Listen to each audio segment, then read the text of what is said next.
फक्त चूल आणि मुलं ही विसरली असती का? फक्त चूल आणि मुलं ही विसरली असती का? फुले सावित्री नसती तर मुलगी शिकली असती का? फुले सावित्री नसती तर मुलगी शिकली असती का?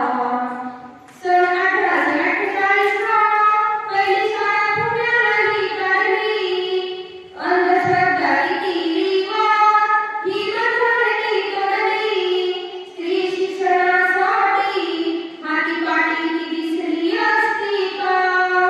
स्त्री शिक्षणासाठी हातीपाटी ती दिसली असती का? फुले सावित्री नसली तर मुलगी शिकली असती का? फुले सावित्री नसती तर मुलगी शिकली असती का? सरकारी उद्यावर झाली असती का? सरकारी उद्यावर झाली असती का? फुले सावित्री नसती तर